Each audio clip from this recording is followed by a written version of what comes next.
This is Kolkata TV's podcast news. আপনারা শুনছেন পডকা।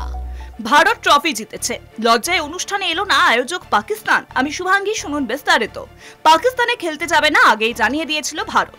শেষমেশ হাইব্রিড মডেলে হয়েছে আইসিসি চ্যাম্পিয়ন্স ট্রফি 2025। ভারত খেলেছে দুবাইতে। ভারতের কাছে হেরে গ্রুপ পর্বেই বিদায় নেয় পাক ক্রিকেট টিম। আয়োজক পাকিস্তানের ক্রিকেটের করুণ দশা নিয়ে সমালোচনাও শুরু হয়ে যায় দেশেই। ভারত পাকিস্তান ম্যাচ হলে দুই দেশের সমর্থকই উত্তেজনায় ফাটে। ভারতের কাছে হারলে কষ্ট বাড়ে পাক সমর্থকদের। তাই লজ্জায় কি রবিবার দুবাই আন্তর্জাতিক স্টেডিয়ামে চ্যাম্পিয়ন্স ট্রফির পুরস্কার বিতরণী অনুষ্ঠানে দেখা মিলল না আয়োজক দেশ পাকিস্তানের? এই নিয়েই শুরু হয়েছে বিতর্ক। খোদ পাকিস্তানের প্রাক্তন ক্রিকেটার তথা রাওয়ালপিন্ডি এক্সপ্রেসের শোয়েব আখতার পাকিস্তানের কোনো প্রতিনিধি কেন সেখানে ছিলেন না তা নিয়ে প্রশ্ন তুলে দিয়েছেন। এবার আয়োজক পাকিস্তান, ফলে মডেল ও জ্যাকেট জয়ী টিম ও সেরা ক্রিকেটারদের তুলে দিতে পাক বোর্ডের প্রতিনিধি সেখানে ছিলেন না। সৌজন্যেরও মাথা খেয়েছে পাকিস্তান। শোরগোল ক্রিকেট মহলে।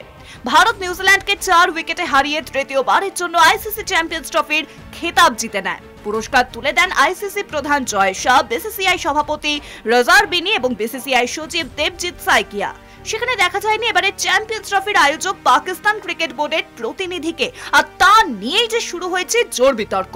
তার প্রেক্ষিতে আইসিসির পক্ষ থেকে জানানো হয়েছে পাক ক্রিকেট বোর্ডের চেয়ারম্যান মহসিন নকভি দুবাইয়ে যাননি, তাকে পাওয়াই যায়নি। পিসিবির অফিস বিয়ারার অর্থাৎ পাক ক্রিকেট বোর্ডের পদস্থরা অনুষ্ঠানে হাজির হতে পারতেন, কিন্তু তাদের কাউকে দেখা যায়নি। তারা আয়োজক, তাদের সেখানে থাকা অবশ্যই উচিত ছিল বলে মন্তব্য করছেন সকলে।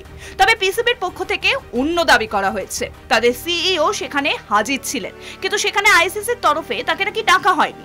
সিইও সুমের আহমেদ, যিনি পদাধিকার বলে চ্যাম্পিয়ন্স ট্রফি সংক্রান্ত কমিটির ডিরেক্টরেট, তিনি স্টেডিয়ামে হাজির থাকলেও তাকে নাকি ডাকা হয়নি। পাক বোর্ড এটা নিয়ে আইসিসির কাছে অভিযোগও জানাতে পারে। এক্ষেত্রে অবশ্য কমিউনিকেশন গ্যাপের বিষয়টিও উঠে আসছে। তবে প্রশ্ন উঠছে, দীর্ঘ হাপিত্যেশের পরেও পাকিস্তানের আইসিসির কোনো টুর্নামেন্ট আয়োজন হলো, তার সমাপ্তি অনুষ্ঠানে কেন হাজির ছিলেন না পাক বোর্ডের প্রধান? দাবি পাকিস্তানের একটি ঘরোয়া বৈঠকের জন্য তিনি নাকি দুবাই যেতে পারেননি। শুনুন পডকা, রাত দিন 7 দিন।